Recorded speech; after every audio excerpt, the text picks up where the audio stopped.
y'all want to, we'll come out here and look. Some of y'all have probably all seen cotton, and if you haven't, we'll kind of give you a little explanation of a cotton plant. Cotton plant is basically a tree.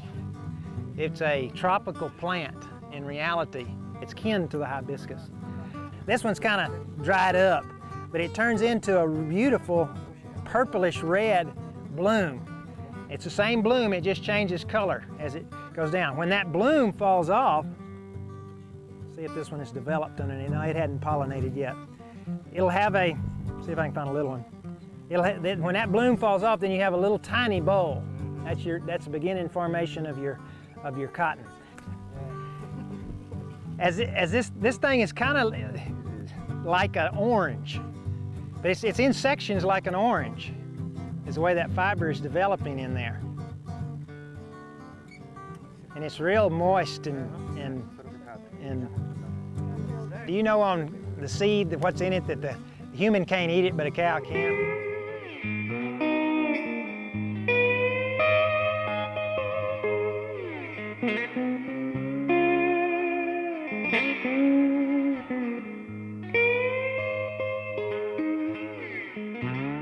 Cottonseed, one way or another, ends up in a cow's mouth.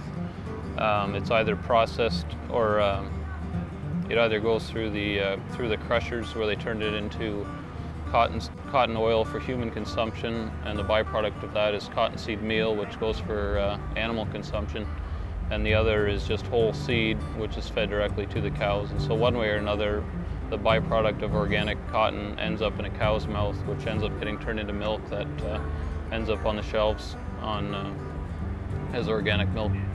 We milk 1,200 cows organically. A lot of seeds. It's a lot of seed, it's a lot of feed. Cows keep eating.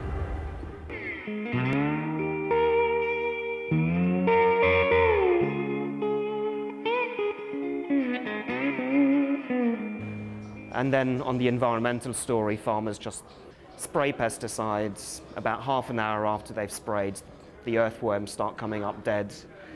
And then they'll describe how a little bit later an owl will fly down, fly back to its tree after eating a dead earthworm, fall down half an hour later, and then come the evening, a fox will come along, or a rat will eat the dead owl, and it'll go away and it'll die. And then the next morning there'll be dead snakes all around the field. And all of these things, I mean, it's not just the tragedy of those animals dying, it's that they're also useful animals in reducing pests naturally. So the more they spray pesticides, the fewer things there are to help the farmer naturally, the more pesticides they have to spray, and the less impact you.